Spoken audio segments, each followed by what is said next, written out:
Today we're exploring one of the most powerful visions Saint Francis of Assisi ever experienced. A vision that completely transformed not only his own life, but the way he understood eternity. If you've been following these stories, you know that the saints didn't just preach about heaven and hell. They saw them. They witnessed what happens to souls based on the choices made in life. And what Francis saw about wealth, about possessions, about the things we cling to in this world, it's something that shook him to his core. Saint Francis of Assisi is known for his radical poverty, for kissing lepers, for preaching to birds, for rebuilding churches with his bare hands. But before all of that, he was Francesco di Bernardone, the son of a wealthy cloth merchant. He wore fine clothes, he threw lavish parties, he dreamed of becoming a knight, of glory, of a life filled with comfort and admiration. He had everything the world promised would bring happiness, and then God showed him what that kind of life actually leads to. The vision happened during a time when Francis was still transitioning between his old life and his new calling. He had already heard the voice of Christ speaking to him from the crucifix in the ruined church of San Damiano. He had already begun to feel a deep unrest about his former life, but he hadn't yet fully let go. He was caught between two worlds, the world of his father's wealth and the world of complete surrender to God. One night, as Francis lay in prayer in a small chapel outside Assisi, he fell into what seemed like sleep, but was something far deeper. A vision opened before him, clear and vivid, more real than anything his eyes had ever seen. He found himself standing at the edge of a vast landscape. In the distance, he saw two paths. One was wide, smooth, lined with beautiful trees and filled with travellers walking comfortably. The other was narrow, rocky, steep, and almost empty. Francis watched as people walked the wide path, laughing, talking, carrying bags overflowing with gold, fine fabrics, jewels, and treasures.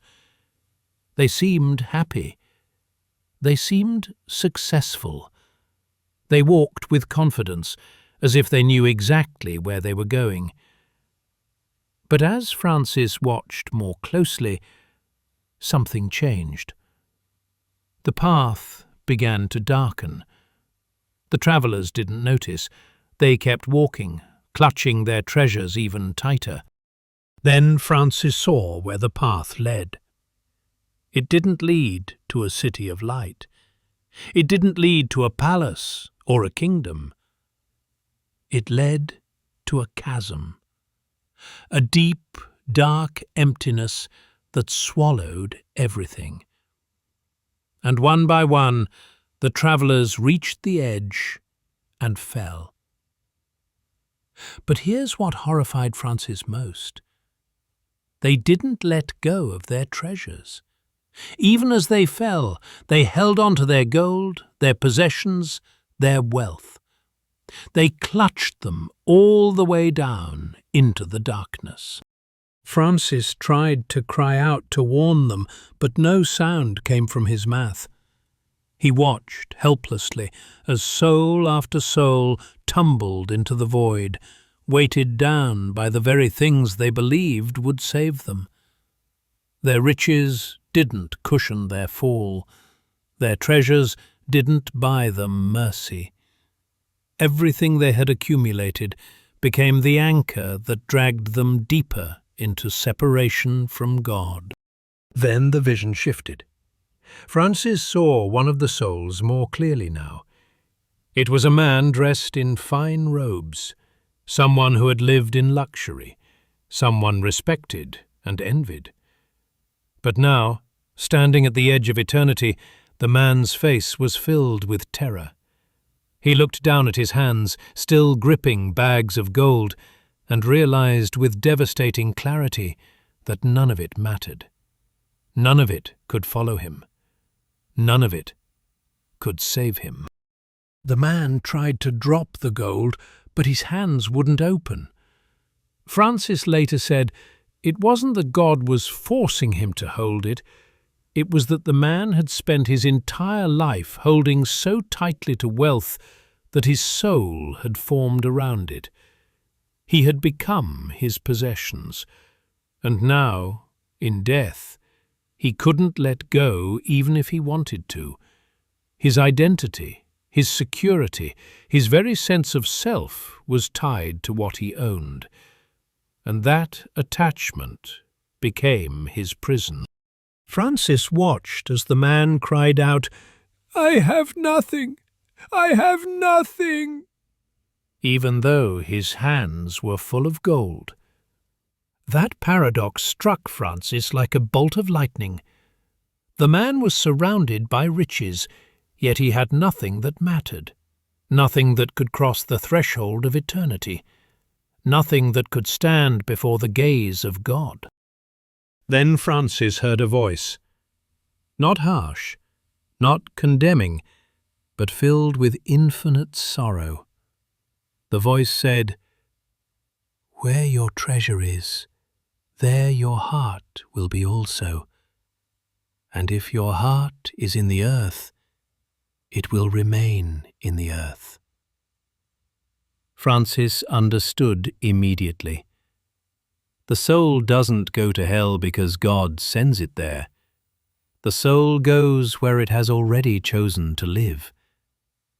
If a person spends their whole life loving money, loving possessions, loving comfort more than God, then their soul naturally gravitates toward emptiness. Because all those things are temporary. They have no substance in eternity. The vision continued. Francis saw another soul, a woman this time, beautifully dressed, adorned with jewelry and fine fabrics. But her face was hollow, empty, as if something essential had been carved out of her.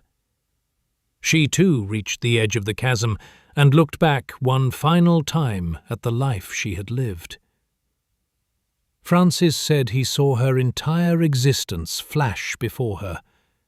Every opportunity to give refused, every beggar ignored, every moment of selfishness chosen over love, every chance to share hoarded instead.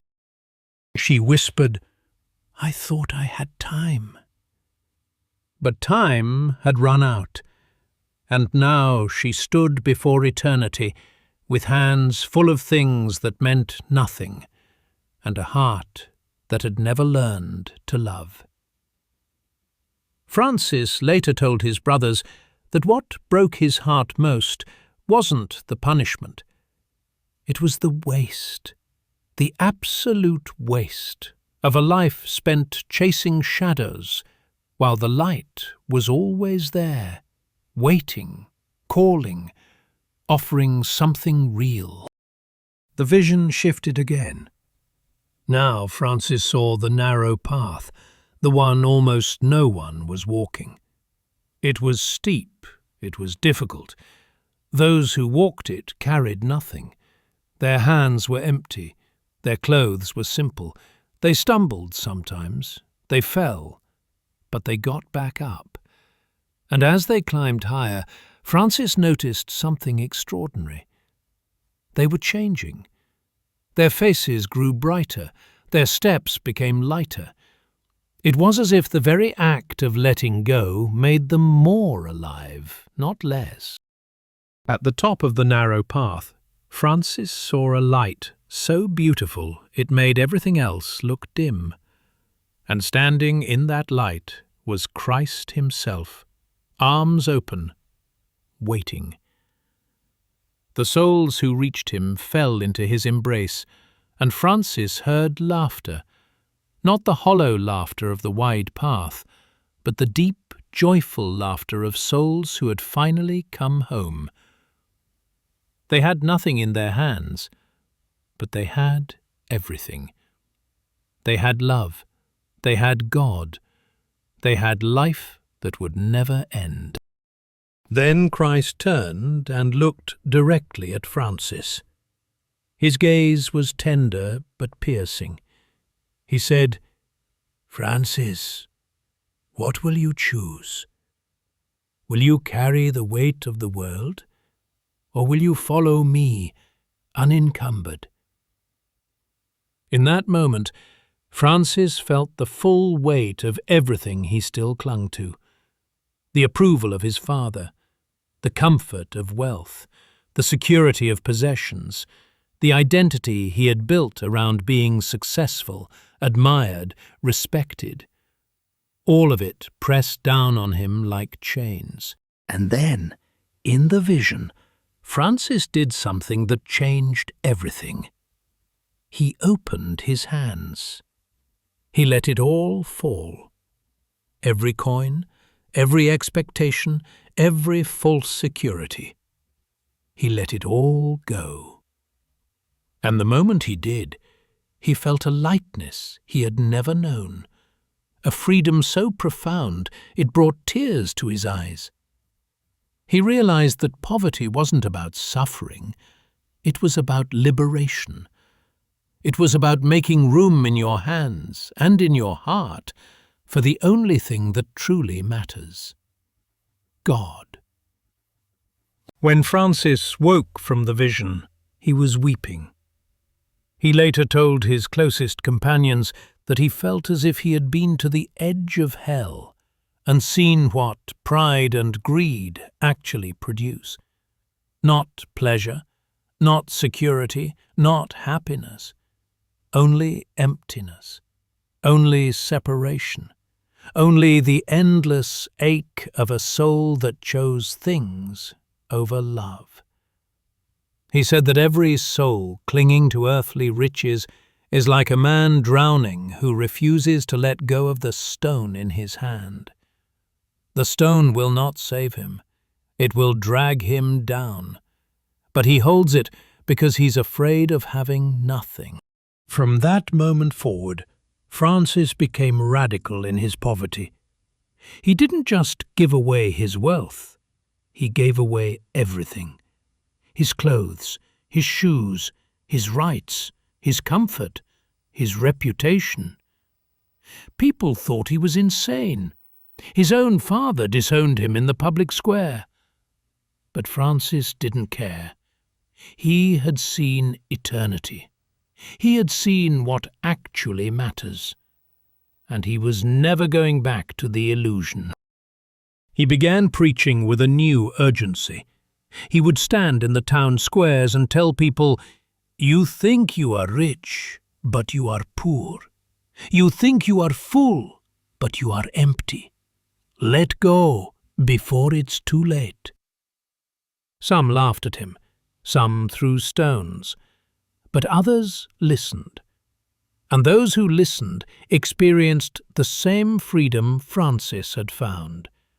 The freedom that comes from having nothing to lose and everything to gain. Francis also spoke about what he called the deception of wealth. He said that money isn't evil in itself, but it lies. It promises security, but delivers anxiety. It promises happiness, but delivers emptiness. It promises life, but delivers death. He said the soul that trusts in riches will never rest, because it will always fear losing what it has. And in the end, it will lose everything anyway. Death takes it all. The only question is whether you let go before that moment, or whether you cling until the very end. One of his brothers once asked him, "Francis, what did you see that made you change so completely?" Francis answered, "I saw souls weighed down by gold sinking into darkness, and I saw souls with empty hands rising into light. That's all I needed to see." He explained that attachment to earthly things doesn't just affect this life, it shapes the soul's destination. Because where you invest your love, that's where your soul will go. He also taught that generosity is the antidote to greed. He said that every time you give, you loosen the grip of possessions on your heart. Every act of charity, every sacrifice, every moment of letting go trains the soul to live in freedom. He would say, "Give until it hurts, and then give more, because the pain you feel is the breaking of chains." For Francis, poverty wasn't deprivation, it was preparation for heaven. It was learning now to live the way we will live forever, with nothing but God. Francis's vision also revealed something about divine justice that many people misunderstand. He saw that God doesn't punish people for being wealthy. He mourns for them. Because wealth, when it becomes an idol, blinds the soul to its own poverty. The rich man in the vision wasn't condemned for having gold. He was lost because his gold had become his god. And a soul cannot serve two masters. It will love one and despise the other, or it will cling to one and lose the other. This is why Francis insisted that true poverty is a grace, not a burden. It frees the soul to desire God without distraction. He would say, "The less you have, the more room there is for love. The less you own, the more you can give. The less you cling to, the lighter you become." He believed that the soul must be emptied before it can be filled. And the things of this world, no matter how beautiful or desirable, cannot fill the void that only God can occupy. In his final years, when Francis's body was broken by illness and penance, he was asked if he regretted his choice. He smiled and said, "I have nothing, and I have everything. I own nothing, and I lack nothing. I possess nothing, and I am rich beyond measure." Then he added, "The souls I saw clinging to gold are still falling, but I am free." That freedom, he said, was worth more than all the treasures of the world combined. Saint Francis of Assisi saw what happens to the soul that refuses to let go. He saw the darkness that waits for those who make wealth their security and possessions their hope. But he also saw the light that waits for those who trust God more than gold, who love people more than things, who walk the narrow path with empty hands and full hearts.